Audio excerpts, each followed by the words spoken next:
Well, hello there, fellow Palworlders. We got a new Palworld video today. And I want to talk about the bases. Picking your base location is extremely important, and when I just started playing the game for the first time, I spent about 20 minutes, maybe even 30 minutes, just running around starting area and trying to find the area where to make my first base. And I still chose wrong. I completely massively regret choosing this place as my area because I did not know a few very important things that I do know now, and I want to make this video to help you choose the best base locations through your game. So you're gonna have 3 bases. The first base is unlocked basically when you start the game. The second base is gonna unlock when you get your base to level 10. And then the final third base is gonna unlock when you get your base to level 15. So you can have up to 3 bases. And in my opinion, I finally figured out what's the best possible way to structure your bases and possibly even best locations for each and every base. So let's start with the first base. When you just start the game, you probably most likely going to make a base somewhere around this region because it's a starting area. It has pretty safe pals. You're most likely not going to get annihilated the first second you start. And you might be wondering, what's the best spot? I see a lot of people say basically it needs to be a flat area, but which I agree with. It definitely makes things easier if the area is flat, even though I feel like it's not as important as certain other factors. For example, you can work around your area not being flat, but as long as you have just a couple flat areas where you can put your fields, most of the buildings can be put on top of the base, which you can build on any terrain. You can always make it flat with foundations and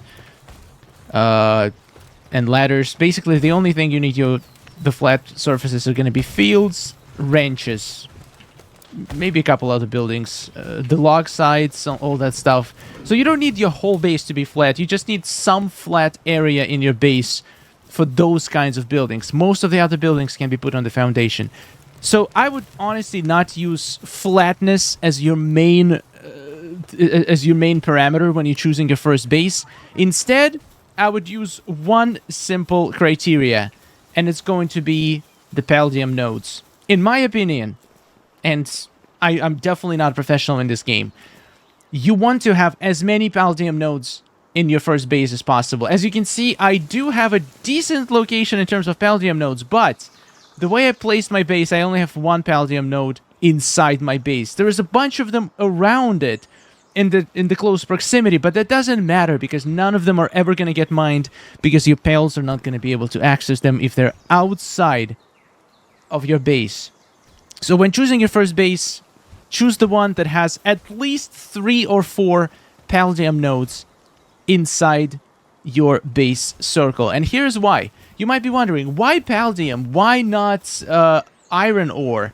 Why not, I don't know, maybe regular rocks or whatever other resources? Well, first of all, there is no really good locations for iron ore for the first base. At least, in my personal opinion, you don't need iron at the very beginning when you're just starting out. When you level 1 and you're building your first base, you just don't need ore just yet. So building your base around getting ore is going to be probably not ideal. So you are probably not gonna utilize it to the fullest potential until you get to much higher level. By that time, you'll be able to build your second base. And this is exactly what I recommend making your second base, is around iron ore node. So I highly recommend you make your second base as a mining base. So why Paldium? Because Paldium is required in crafting a bunch of high-level spheres. As you can see here, it's needed for, like, you need 3 of these per hypersphere. You need 2 of them per gigasphere, and yes, you do need iron ore as well for most of them, for megasphere, gigasphere, and hypersphere. But once again, you're going to be starting crafting palspheres, and you're going to need Paldium for this, and no iron. By the time you get to the Megasphere, you will probably already unlock your second base anyway, and will be able to farm iron more efficiently. So, my huge suggestion, if you are going to pick an area for your first base, make sure you have at least 3 potentially 4 Paldium nodes. Like, this would be a good area if I just moved my base, like, maybe somewhere here, so I could have at least a couple more nodes inside.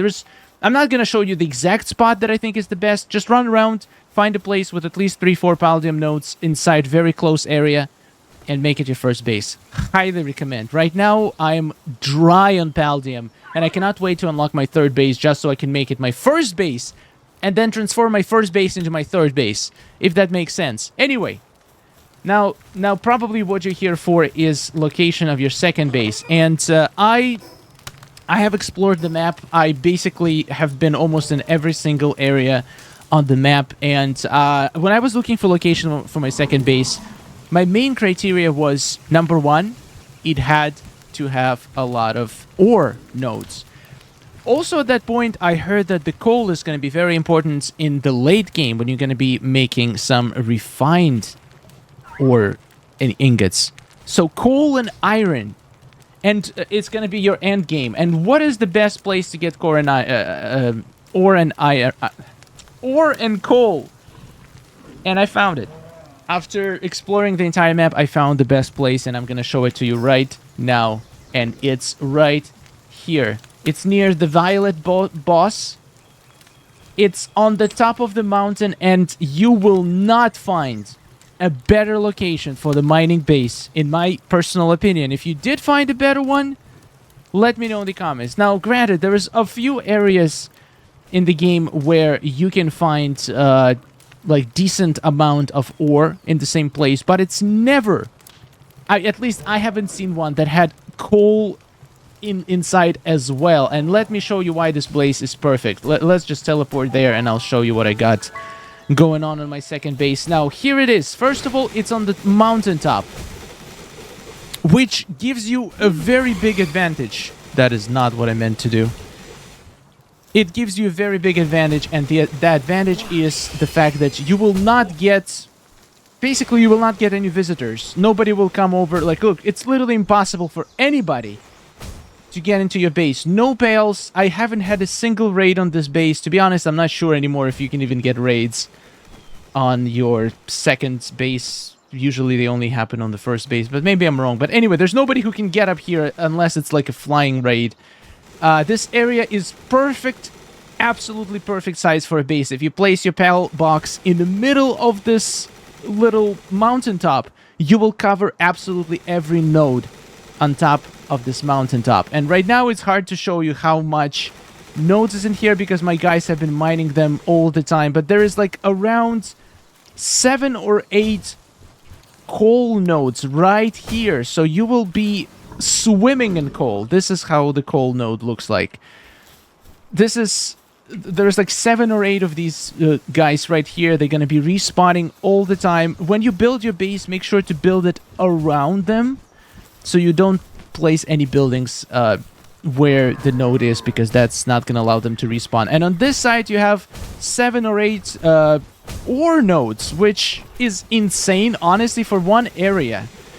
For one pal box to cover about 15 plus nodes of both coal and iron is absolutely ridiculous. Let me just remove all of my miners so I can let the nodes respawn, just to show you where all of them located and how insane this place is. While we wait for that, let me show you around. So this is the build that I went for. This is a nice area on one side of this mountaintop where you can build a huge flat platform on top of the side of the cliff of the mountain, which will allow you to have enough space for all of your pal beds, all of your pal infrastructure, a bunch of chests. You can even have a bunch, like, look how much space I have here, and I don't even know what to do with it. I could build entire full-blown base here. I could have all the crafters. I could have all this, like, all the buildings that I can even imagine.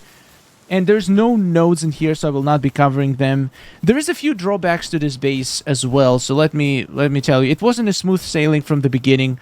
At first, I had basically no work being done in this base when I wasn't around, because the way that AI works, not AI, like the way the pathfinding works, when you leave your base, your character are basically, they are emulated the way they would harvest the resources on your base. So this place had a lot of trees, and I had to remove all the trees. Trees were preventing all of my creatures of finding efficient routes towards their destinations, so I just built all of this up and then put a bunch of lumberjacks on my base just so they can take all of those trees down that are on the way of my pals. And since then, I actually get some work done when I'm not on the base. Maybe it also has to do with recent updates. They did improve pathfinding for your pals, so that could be a reason as well. But now this base is incredibly efficient. So let me just show you what kind of numbers we're talking. Let's take a look. I haven't checked this in about 2 days, I think. And I have 289 ore, so I can make 144 ingots. Absolutely insane. And these things, like, you will never run out of ore. No matter how, like, unless you have literally, like, 15 miners, then maybe you're gonna run out of ore at some point. But honestly, this more than covers my ore production for probably the rest of my playthrough. And it gets me coal, it gets me iron. This is why it's perfect as your second base, because those are very important in the end game. I placed the furnace right here near the pal box, so if I need to carry like 100+ ingots, which I would not be able to carry, I can just... Actually, I feel like they made it recently that you can still move even if you have like ridiculous amount of weight, even though it's slow movement. But anyway, in case I need to, I can just grab it from here and then basically just turn around and go to my other base and drop off all the ingots there if I need to. So what is the perfect setup for this base? Well, first of all, you need food source. If you want it to be fully automatic, it doesn't matter. It doesn't matter if it's not pretty. This base is for efficiency. You could make it prettier. I just chose not to. Didn't care enough, I guess. So basically, make sure you have a couple berry plantations or tomato, whatever you've unlocked at this point. Make sure you have at least some pals that can water, plant, and harvest, so they can actually feed your entire population. Another thing that's very important, yeah, you definitely need a feed box. You definitely need a bath for your pals. Most of my pals are depressed. I probably should look into... I don't even know how to... I just noticed that all of them are depressed or weakened. The sanity is probably very low. I gotta look into that, how to improve their sanity. But they still work pretty efficiently. You definitely need to have the beds for all of your pals. And the rest is up to you. I prefer to smelt stuff here. That's why I have a couple of kindling pals as well. The best ones I have is Wendworm right now, but I'm definitely trying to get better ones. These guys are also good because they can carry things. So another type of pal you're gonna need for this base is transporting pals. Let me see who I have right now. This is not by all means the most efficient setup. I still have some pals that were used for breaking the wood. I haven't optimized it yet. I'm using Tansy for harvesting and planting, and I'm using Panglet for transporting and watering, and he can also do handiwork. So if he's like, once again, not the most efficient setup, but you technically just need these two guys to keep the entire colony fed. I have Wendworm for kindling and transporting. It's like kindling is only level 1, but honestly, it doesn't take that long to smelt iron ores. So these guys, most of the time, gonna keep up with your workload very easily. I have 2 of these. This guy was here for lumberjacking mostly, and some kindling too, I guess. This guy is pretty good at transporting too, and he also can help with farming. Catrice is good with transporting and handiwork. I don't know why she's here. Honestly, I don't need her here at all. Yeah, you can definitely be way more efficient with this. The rest I just fill out with miners. The best miners to use in this base are going to be definitely the, let me show, the Dictoys. There we are. These Dictoises are super easy to capture. They're like level 20. You can get them very early on. And let me show you exactly where to get them. You can also get Dumud, which is mining level 2. Probably some of the better ones are going to be Anubis, which are extremely easy to get. Like, these are probably some of the perfect pals you can have on this base. Mining 3, transporting 2, that's what you need here. And also they're going to help you to build things around because they have handiwork 4. Anubis is super easy to breed. I'm working currently on the breeding guide. It's going to be probably the next video on this channel, so subscribe not to miss it. But for now, let me show you where to find Dictoys. If you... like, you could breed them pretty easily, but honestly, they're super easy to capture. You don't even need to waste your time breeding them. The place you want to visit for the Dictoys and also a couple other very useful pals is going to be the desert. Now, this will damage you if you are not wearing special armor, which I think I have in my inventory. Yeah, here we go. Heat-resistant metal armor. They have heat-resistant pelt armor, or you can just have your ice pal equipped at the moment, and you don't have to, like, if you have a powerful ice pal, just use that one to fight the Dictoys, and they're going to... it's going to make your life much easier. You won't have to worry about... the heat damage. So here we go. So in the desert, there's a few important things you can find. You can find sulfur, which if you don't want to do dungeons for sulfur, you can just come here and mine some. I haven't got to the point yet where I actually need sulfur, so I'm not entirely sure how useful it is in the end game. But if you need some, this is where you can find some. So here's the Dictoys. They're level 20 on average, so they should be pretty easy to take down, even if you're like level 15 or less. As long as your pals are decent level, they're just gonna absolutely devastate them. And you can even catch these guys with the regular orb. So let's make sure that nobody can take him. So you have like 10% chance, so it's gonna take you maybe 10 orbs on average to catch these guys with the regular orb. If you have a lot of those and you don't want to waste any of your fancy orbs. Super easy to fight, super easy to capture. You can get them literally at the very beginning of your game. As soon as you unlock your second base, you can come here and farm a bunch of these guys and make them work for you. Here we go, just captured with the regular sphere. And another pal you can get here is going to be Dumud, which is another mining pal. That one is mining 2. So, first of all, you will need mining 3 at least in order to mine coal. So you will need these guys if you're gonna make a base on the mountaintop that I just showed you. You will definitely need a bunch of Dictoys. Dumud is great.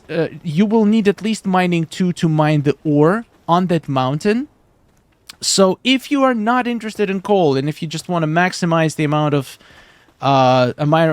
iron ore that you're getting, I highly recommend getting some Dumuds, because they're mining 2, and they will not touch the coal, but they will mine all the iron on that mountaintop. So what I did in the beginning, I actually put more Dumuds than Dictoys, because I wanted to make sure that they harvest all of the iron, because for some reason the Dictoys prioritize getting coal, so they will not start working on the iron until they get all the coal. So maybe having a couple Dumuds among your Dictoys is going to be more efficient if you need a lot of iron. The desert is also, in my opinion, one of the best places to farm electric organs if you need them for certain crafting, because there's a lot of sparkets in the desert. Just a lot. You can farm like 20-30 electric organs in one trip to the desert. Is absolutely ridiculous. This is a very good place to find lots of awesome pals. The only problem is that there is no fast travel point anywhere close to it. The closest one is going to be probably here.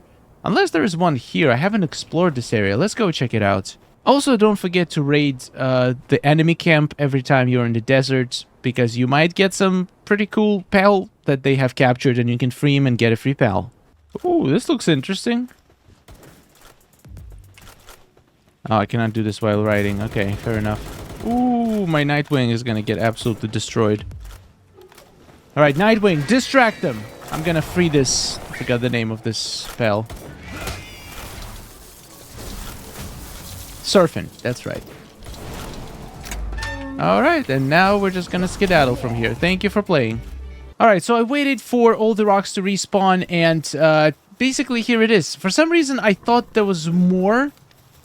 there was more coal rocks, but apparently there's only 4. There is a chance that some of these structures prevent them from respawning. I feel like there was more than 4, at least 5.